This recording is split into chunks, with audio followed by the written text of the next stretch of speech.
দেখুন, রেলমন্ত্রীর সাথে কথা বলাটাও আমার কাছে অত্যন্ত আনন্দের।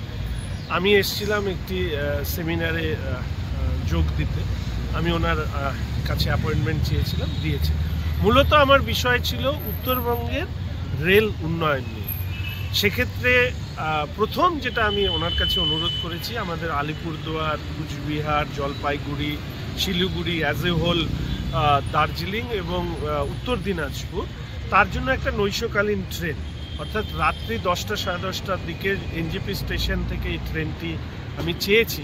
কারণ প্রায় 1-1.5 কোটি পপুলেশন, রাত্রে কোনো সুবিধে কলকাতায় যাবার থাকে না, আর বাসের ভাড়া প্রচুর, মানুষ সেটা অ্যাফোর্ড করতে পারে না। উনি সহমত পোষণ করেছেন, এই ব্যাপারে প্রয়োজনীয় নির্দেশ দিয়েছেন। দ্বিতীয়, আমি যেটা ওনার কাছে অনুরোধ করেছি যে এনজিপিকে সামনে রেখে একটি ডিভিশন আমাদের এনএফ রেলওয়ে করা হোক।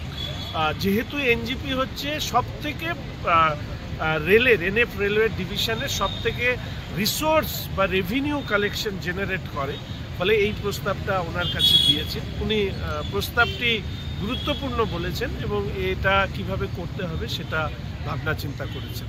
আমাদের কুচবিহার থেকে আবার ওই একই কথা বলতে হয়, জেলাগুলো সাউথ ইন্ডিয়ার একটা ট্রেন আমি ওনার কাছে দাবি জানিয়েছি। সেটা যেহেতু পেশেন্ট ফ্লো এত, এবং আমি একজন জনপ্রতিনিধি হিসাবে প্রতিনিয়ত আমার কাছে এই কোটার জন্য আসেন, যে পেশেন্টের পাশে দাঁড়ানো, সেটা আমি বলেছি একটা ট্রেন যদি দিয়ে দেওয়া হয়, আমার মনে হয় না যাত্রীর অভাব হবে। ফলে সেই ব্যাপারটা ওনাকে দেখবার অনুরোধ করেছি। আমার কনস্টিটিউয়েন্সি এবং আশেপাশে প্রচুর মানুষ আছেন যারা বিহার এবং ঝাড়খণ্ড এসব জায়গা থেকে আসেন, ফলে সেই ক্ষেত্রে একটা বিহারগামী ট্রেন এবং বন্দে ভারতের স্লিপার কোচ, এই বিষয়গুলো আমি বলেছি। আর এর সাথে সাথে পরবর্তী পদক্ষেপ হিসাবে আমাদের মেট্রো এবং মনোরেলের কথা, এবং তার সাথে খেলো ইন্ডিয়ার একটা সেন্টার আমি করবার কথা বলেছি। শিলিগুড়ি জংশনে রেলের একটা স্টেডিয়াম আছে, এবং আমাদের শহরের মধ্যে দিয়ে যাওয়া যে ট্রেন লাইনটি আছে সেটাকে শহরের বাইরে দিয়ে নিয়ে যাওয়া যায় কিনা তার একটা প্রস্তাব দিয়েছি। এবং সর্বশেষে শিলিগুড়ি টাউন স্টেশন, সবাই চান আমাদের, যেটা হেরিটেজ স্টেশন হিসাবে ঘোষণা করা হোক। এর আগেও আমি জানিয়েছি, আজকেও ওনাকে আবেদন করেছি। আমি অত্যন্ত খুশি যে উনি অত্যন্ত ইতিবাচক মনোভাব নিয়ে প্রস্তাবগুলো শুনেছেন, অনেকক্ষণ সময় দিয়েছেন।